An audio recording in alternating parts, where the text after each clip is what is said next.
This is JD Fortune. May the rock be with you.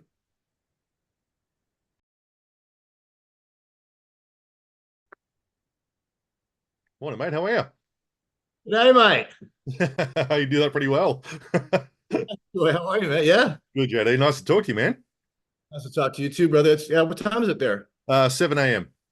It's 6 p.m. here. Wow. Can you tell me There you tell go. me the lottery numbers? Give me the lottery numbers, Troy. Come on. Yeah, mate. I checked my phone this morning, didn't win, so I didn't do very well. Ah, shit. All right. Oh shit.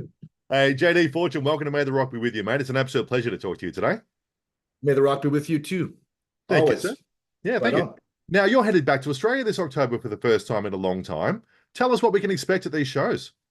It's gonna be great, mate. It's been 2011, I think, is the last time I was there. Mm. And this time around, I've got the band's blessing. We're just gonna, stay true to the music. It's kind of like my own, I'm using an Australian band to do this, and it's me, and it's still, honoring Michael's legacy, Andrew's legacy, everything to do with the band. And I think you're gonna see some really, really fulfilled audience members because we're going to give them everything that they want. Absolutely. Because I've loved this band since I was a kid. I have not stopped singing these songs since I was a kid. And it's a blessing for me to get to just share this again and, come back to Australia. I consider it my second home. So to get to go back after all this time, I'm really super, super excited, mate. Awesome. Can't wait. Now, with the catalogue as big as INXS has, have you been able to choose songs that may not have ever really been performed before and really change things up a little bit, or are you doing all the hits? Uh, we're doing all the hits. I'm doing a few originals. We've got a few. Might throw in a cover. We'll see. A little surprise there. Maybe a little Rolling Stones or something. But just keep it rock. Keep it rolling. And yeah, I think it's going to be a nice blend. I don't think anyone's going to be. I think everyone's going to hear what they wanted to hear. We even have some doing Listen Like Thieves. We're doing stuff like that. So it's going to be good. Cool. My favorite's always been Baby Don't Cry. You doing that one? Not this time around, but I Come love on, that. man. I love that song. Oh, it's so good, man. When that chorus, baby, don't cry, baby. Amazing. That harmony it always gets me, man. Always gets me. So now, aside from the tracks from Switch, what are your favorite INXS songs to perform? I really like doing Never Tear Us Apart. I really like that because it connects with the audience, and only because over time with the band, literally, I think we sold something like, I don't know, 3 million tickets in 22 months or something. Like we were all over the place, right? And the people that would come up and say, like, played that song at my dad's funeral, or played that song at my daughter's wedding, or it's just touched so many people. The funnest song that I like to do, which is kind of another ballad, is By My Side. I love singing that. But like if I wanted to get down to the nuts and the bolts of it, I really dig Devil Inside. Like that's kind of my speed. Like when I was a kid, I'd go out to like these bush parties and stuff, and in excess, I'm 12 years old and hanging out with the older kids who are 14, 15, and they're all drinking beer. And like, I didn't know about that, but what I did know is a guy had a pickup truck and he was blasting bow, bow, bow, bow, bow, bow, bow, bow. And it was just like, it was all the glorious 80s that you could possibly imagine. It was just beautiful. Fire in the backwoods, cars parked around in circles with lights on, kids dancing. It was just something right out of like Footloose or something. And I want to bring that energy. And that's why secretly every time I play that song, I get sucked right back to being a kid again. Yeah. Speaking of being a kid again, my first introduction in INXS was seeing the original Sin video. I'll never forget it because it was dark. It was like creepy. What was your Oh yeah. introduction to INXS? Um, First song was Don't Change, was the very first video that I saw. Greatest song ever. Blew my friggin' young mind. I was like, this is pop, like this is, and what was great was it was the first time, because I had a lot of friends that were into like metal and stuff, and I love a lot of metal bands, but like it was the first time I heard a singer that wasn't like wah, like way like Mm. having to like scream or be super high to be considered a singer. Like how high can he sing? Well, who gives a shit? Does it sound good? And like to hear INXS where Michael had that beautiful baritone tenor, like oh, and so that was the first one. And then Original Sin was the second video I saw. And I was like, wow, that's and at the time I was young and I was too young. I didn't know it was the same band. Do you know Mm. what I mean? Like it was such a different from Don't Change. Yeah. And then the day that it hit me was Devil Inside. My grandparents had a little 12-inch black and white TV. and there was a video show on when they still had video shows, and they said, "Here comes INXS," and I went, "Oh," and I thought they were going to play "Don't Change," and then "Devil Inside" came on, and I lost my shit. Nice. I was just like, "This is too good!" Like for that time, that riff, that sound, that voice, that band was just too good. So yeah, that's pretty much my holy trinity right there. Amazing. Love those. Now, when we were watching the show, we'll get to the show in a little bit. How does it feel to be the one that penned Pretty Vegas essentially and it becoming an INXS staple and such a loved song now? It's first of all, it was an honor just to be, considered uh, good enough to be on that show with those other amazing singers Mm. from Susan McNeil to everybody else. Uh, it's one of those songs that when I brought it to Andrew, I think I did it on the show and I sang it to him. I didn't really, Andrew's he's a good poker player. Like it wasn't his job to go like, that sounds great, mate. His job was to like take it all in and be like, okay. And but there was a sort of moment of gratification when they asked me to sing it again. And then I was like, okay. And then I think I did it 4 times on the show. And by the fourth time I was like, hmm. And then when I won, they were like, it's going to be the first single. That blew my mind Mm. because that became INXS's highest debut single. Wow. And number 39, I think, in the US, it came in on the charts. And that was all, and we were all at that point hugging each other and all that stuff. So I could never have done it without the amazing riffs of Andrew Ferris, of course, and the rest of the band. So to have co-written that song and penned the lyrics and melody was probably one of the greatest things I've ever accomplished as an artist. Just being at the right place at the right time. Yeah. Well, speaking of that, so when the show came about, what happened? Like, did you see it somewhere? Did you just lose your mind when you thought I could be the cynic for INXS? I was living out of my car, mate. I Yeah. was living out of my car with my dog, Presley, and I heard an advertisement on the radio. Mark Burnett, INXS, looking for a singer, and I turned to that dog and I said, "I'm going to win this fucking thing." And he looked at me and didn't say anything because he's a pup. And he just looked at me like, "Am I going to be living in this car very much longer? I don't care what you do. Just can we get the fuck out of this car?" And pardon my language, but so I ended up fulfilling that promise to him, and I did get him out of the car, and yeah, it was. That's how I kind of heard about it, was just on the radio. And then I went online. I was at like this cafe where you had to pay like $3 an hour to use the computer. And I Googled it and filled out the application at this place and sent it in.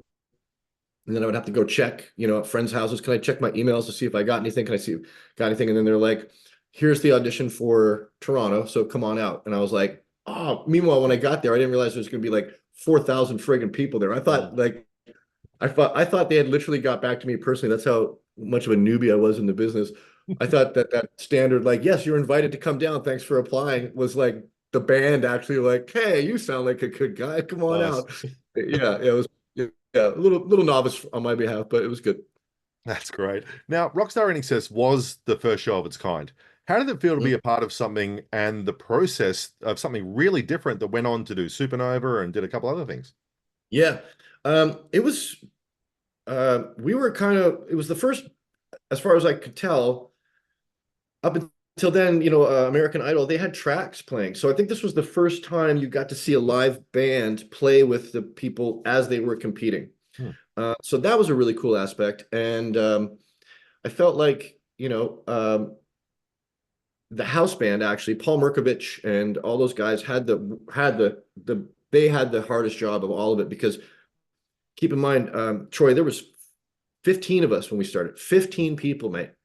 And that house band had to learn 15 songs for the first week. Well, then somebody goes home. Okay, great. I still only have to learn one song.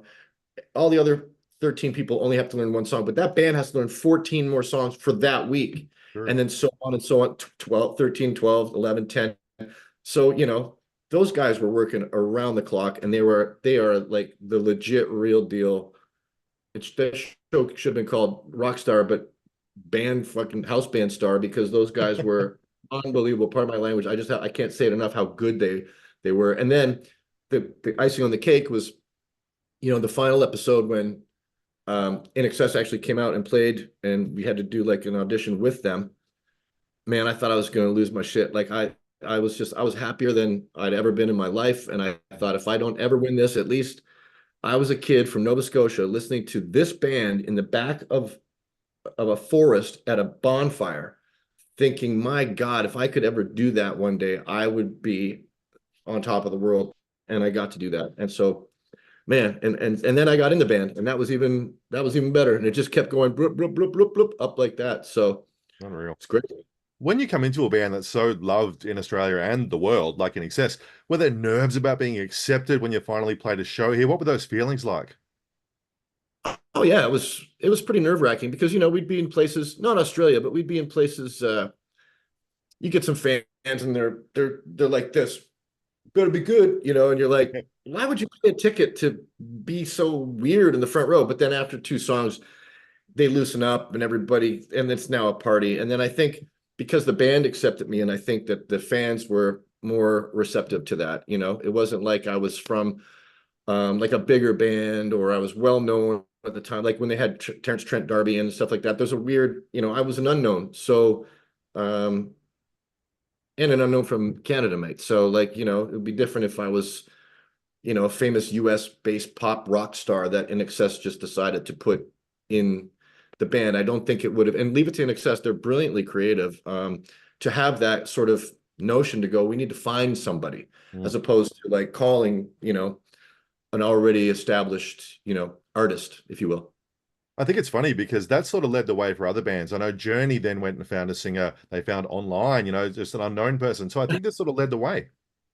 Yeah, it kind of broke the mold a little bit, as INXS has often done. They've set some records. I mean, I think at one point they played like three continents in one day or something like that in 24 hours. I was like, those are my mates. That's the way. And yeah, and yeah, that Journey thing was incredible. I loved seeing that, and I could totally relate to what he was going through, being like just plucked kind of out of obscurity, Mm. and then being put into this you know band. It's the band, but the band's the band, but then there's this 30-year institution around INXS and around Journey and around Foreigner and around, there's all this heritage and lineage and fans and expectations. Is it gonna work? Are the fans gonna like it? And I think that guy did a great job in Journey, and I totally relate to that. So Yeah, that's cool. So what, if anything, did you learn from the guys in INXS while you were in the band that you still use to this day? don't go in the water, mate. No, just it's funny, I'll tell you, but I was coming out of the I had broken my leg. I was on the road. I had got bit by a spider on my neck on stage. We were in Kangaroo Valley, and something dropped down, and I went like this, and there was this fucking spider, and it bit me, and the paramedics were there, and they said, the venom's going to come up every 12 months now, and you'll have it for the rest of your life. And I was like, so I'm at the uh, Australian, going through checkpoints at the security at the airport, and he's like, how was your time in Australia? And I said, I got bit by a spider, I broke my leg. And literally, he leaned into me with his badge and everything. He went, better not go in the water then, JD. Like, meaning like there's worse things out there than there are on the land. And I thought that was hilarious. That's the moment I fell in love with Australia. I was like, yep, you're right. I probably shouldn't. Um, but back to just what I've learned is write a song that people can sing to. Mm. Write a song from your heart. Be genuine. Don't fake it. Like, nobody wants to hear you sing about something you didn't do. Do you know what I mean? Mhm. Like, it's got to be real and humbling to watch Andrew Ferris craft a song. And I learned a lot about just the craft of writing a song through Andrew. Just how to put pieces together. And this sounds like a bridge. This sounds like a chorus. You sure you want to use that lyric here? You could probably do something like that. From Tim, I learned strength, because I've never seen anybody stronger in my life. Tim Ferriss is one of the strongest human beings ever, just mentally, emotionally, spiritually. He's a great guy. John, I learned determination, because John was always determined to make that show great. And he's the guy, I think I asked him, like, how many times are you hitting that drum a night? I think he said something between 15 and 17,000 times a night. Wow. So I started, yeah, you think about that. You say to anybody, I want you to take these two fingers and just tap on the table 15,000 times and see how long before you go, I can't do this anymore. Mm. And he was doing it 6 nights a week. with sticks in his hands. Like, you know what I mean? Like it's incredible. And he'd come off stage and he put his forearms into big ice buckets and pull them out. And so that determination, from Gary, I learned how to laugh and just take it easy because he's a very funny mate. And Kirk always showed me just to be real with the fans. And like, if you have to go um, to the extreme to try to please somebody, they're not really a fan. Just let the music speak for itself. Let the band speak for itself. And that's so I value all those guys for everything that they've taught me. Yeah, amazing. I actually was walking out of a gig one day and I looked to my right and Andrew Farris is next to me and he's with his son. And I just said, "Hey, Andrew." And he goes, "Yeah." I said, "Mate, you wrote Don't Change, right?" He went, "Yeah." I said, "I just want to say thank you for one of the greatest songs of all time." Shook his hand and walked off. And he's like, "Oh, cool. Thanks, man." Hands down, you hit the nail on the head. Yeah, that is an anthem, and we close the show with that still, and it's that time when everyone just boom, boom, boom, boom, boom, Yeah. boom, boom. They're just jumping up and down. Like, Well, you so that's look at cool. it like there are certain bands like the Killers were just here and they play it in their set. There are other bands that's covered by so many people. It's one of those Bruce songs Springsteen, transcended. It's just yeah, amazing. Bruce Springsteen just covered it a few years ago. Yeah. I was like, I was out at a mate's house and I heard it playing. I'm thinking, I know that's Bruce Springsteen's voice, but this really sounds like Don't Change. And I was like, drew closer to the TV. He was watching a live video of Bruce playing it, and I was like, okay, Yeah. cool. You kind of No one made does it. it like INXS. I got to tell you, I just personally biased, but no one does it like INXS. Although I'm a huge Springsteen fan, but no one does it quite like INXS. No, agreed. Now, outside of all this, have you been working on any solo material? What else are you doing outside of this stuff? Um, Working on the solo stuff. Hopefully, going to incorporate that Troy into coming down to going down to Australia. I got a couple of new songs, Ball of Fire, Whiskey Days, which is available on Spotify right now. Cool. And I'll be playing guitar on that. So I've been, trying to rehearse that. And but I think generally just you're going to see an overall dissection and introspection of the INXS music from my point of view, my experiences with it. I don't think anyone's going to be dissatisfied. I think it's going to be quite the opposite. I think there's going to be mayhem, and we're going to leave them wanting a lot more. Excellent. Now, what I do with everyone, I get them to look ahead to the future with a prediction. So I want you to finish Yeah, this sentence for me. By the end of 2025, JD Fortune will. be rebooking another Australian tour. Nice. Yep. And planning on touring around the world for 2026. That's what I'll be doing at the end of 2025. Awesome, man. This is going to be amazing. I'm glad you're out there doing this. It's so good to see you back out there again doing this stuff. On you, Troy. Thanks, man. No worries. Thank you, man. Awesome. Now, JD Fortune, thank you so much for your time, man. Absolute pleasure to talk to you today. Thanks, Troy. You too, man. And may the rock be with you, brother. That's a great name. Thank you very much. I'll see you in Sydney. Yeah, on you, mate. I'll see you there. You will. Thanks, mate. Have a good one. All right, brother. Bye. Bye. Thank you for checking out our interview with JD Fortune. He's in Australia soon, performing all those INXS hits and more. Make sure you like the video and subscribe to our channel, and check out maytherockbewithyou.com for everything else.